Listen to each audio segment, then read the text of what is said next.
नमस्कार, आप देख रहे हैं लाइव लगातार। और कांग्रेस भवन में जनता दरबार लगाया जा रहा है। नए प्रभारी के आने के बाद सभी जितने भी मंत्री हैं सभी लोगों को निर्देश दिए गए थे कि सभी जिलों में जा कर के जनता दरबार लगाना है। राजधानी रांची में भी जनता दरबार लगाया जा रहा है, जन सुनवाई की जा रही है, जितनी भी परेशानी है जनता की वो सुनी जा रही है और उनका समाधान किस तरीके से किया जाए वो चल रहा है। और आज जन सुनवाई में आलमगीर आलम और रामेश्वर राव दोनों ही मंत्री यहाँ पर मौजूद हैं और वो दोनों ही जनता की जो गुहार है, जनता की जो परेशानी है वो सुन रहे हैं। आइए हम सुनते हैं कि आलमगीर आलम ने क्या कुछ कहा है इस जनता दरबार को लेकर। दोनों मिलाकर 58 या 60 आवेदन हम लोग के पास आए और कुछ लोग अपने अपने व्यक्तिगत फरियाद लेकर आए थे, कुछ सड़क के लिए, कुछ बीडीएस के मामला के लिए।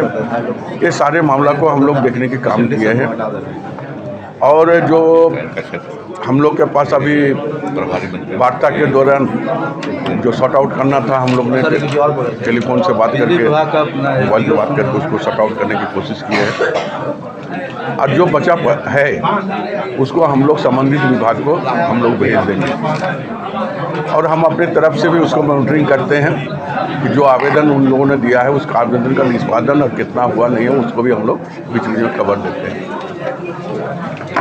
और ये जो है रांची ही जिला का ही नहीं, रांची का बाहर अगल बगल जिला का भी कुछ एप्लीकेशन आया है और मैं समझता हूँ ये जनसंपर्क के तहत जो भी आवेदन आया है या जो विक्टिम भी कोई कारण से या एक मामला आया कि अवैध रूप से किराएदार जो है उसका घर बेचने के काम कर रहा है, वो ऐसे कामों पर अंकुश लगाएंगे। जिसकी घर है, जिसको क्या बोलते हैं रेंट दे रहे थे, आज वही 20 साल से रह रहे मकान मालिक उसको बेचने के जो काम कर रहे हैं, वो इससे जो मैटर आया तो उसको तुरंत हम लोग उसको बंद कराने के काम करेंगे, अंकुश लगाने के काम करेंगे।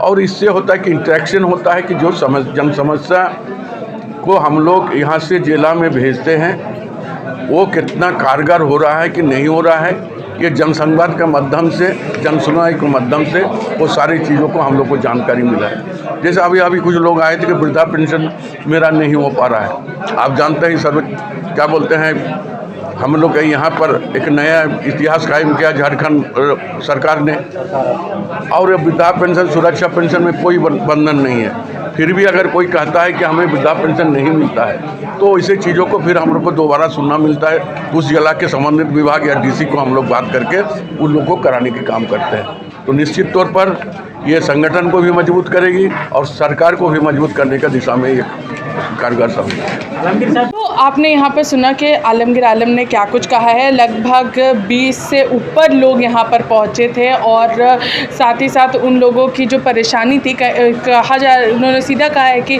कोई सड़क के मामले को लेकर क्या ग्रामीण क्षेत्रों में सड़क की परेशानी है उसको लेकर के पहुँचे थे, कोई ज़मीन का मामला था, कहीं घर को लेकर के परेशानी थी, कहीं फ्रॉड का मामला था। उन सारी चीज़ों को लेकर के आज जनता दरबार में आलमगीर आलम से सभी जो जन सुनवाई की जा रही थी ये सारे मुद्दे उठ करके सामने आए थे। अब हम सीधा सुनेंगे कि रामेश्वर राव ने क्या कहा है जनता दरबार को लेकर के।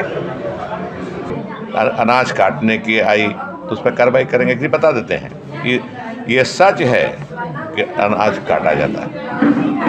पूरे जिम्मेवारी के साथ में बोल रहा हूँ, मेरा विभाग है, मैं झूठ नहीं बोलता, काटा जाता है, उसका उपाय निकालना है। तो अभी हम लगभग 24-25 हज़ार ये डीलर हैं, सभी जगह खरीदने जा रहे हैं। 3-4 महीना जो लगे टेंडर वगैरह में डिजिटल वेइंग मशीन खरीदने जा रहे हैं। अब सब दुकान में डिजिटल लगेगा, बिजली से चलेगा वो, है ना, वो झूठ नहीं बोलेगा मतलब। अब उसको जोड़ेंगे इसमें ई पोज मशीन से, तो अनाज जो रखा जाएगा डिजिटल में तो ई पोज मशीन में पुर्जा निकल आएगा कि कितना अनाज है वो निकल आएगा। तो दिक्कत होगी कि डीलर को काटने में, है ना, दिक्कत होगी। लेकिन हम जनता को भी जागरूक करना चाहेंगे कि वो भी जगह बर्दाश्त नहीं करे। ये अमानत पर ख़यानत, मेरे अनुसार, थोड़ा बहुत कानून का ज्ञान है हमको, अगर 35 केजी देना है डीलर को और देता है 33 केजी तो अमानत पर ख़यानत है। इस पर कांड भी हो सकता है, केस भी हो सकता है थाना में। लेके चला जाए अपना गठरी कि देखिए 35 kg मिलना था हमको, 33 kg मिला है, तो अमानत ख़यानत पर, है ना, ब्रीच ऑफ ट्रस्ट अंग्रेजी में बोलेंगे उसको, उसमें केस भी संभव है। तो हम लोगों को जागरूक करेंगे। अब इसके बाद जो बजट के बाद हम जगह जगह पदाधिकारियों को भेजेंगे, हम भी घूमेंगे लोगों को जागरूक करने के लिए, गरीबों को जागरूक करने के लिए कि आप जागिए, अपना हक मांगिए, है ना। हम तो पैसा देते हैं डीलर को भी, वो क्यों काटेगा अनाज, है ना, क्यों काटेगा।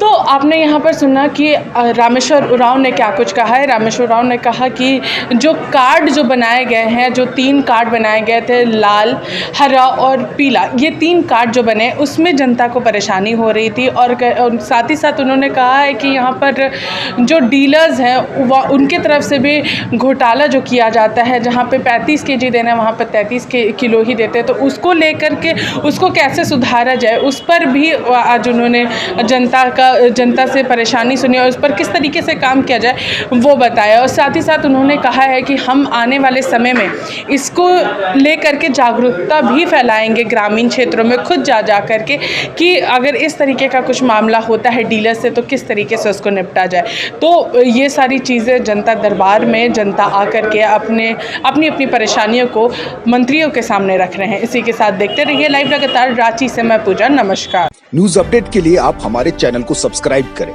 आप हमें फेसबुक और इंस्टाग्राम पर भी फॉलो कर सकते हैं। बने रहे लगातार.in के साथ।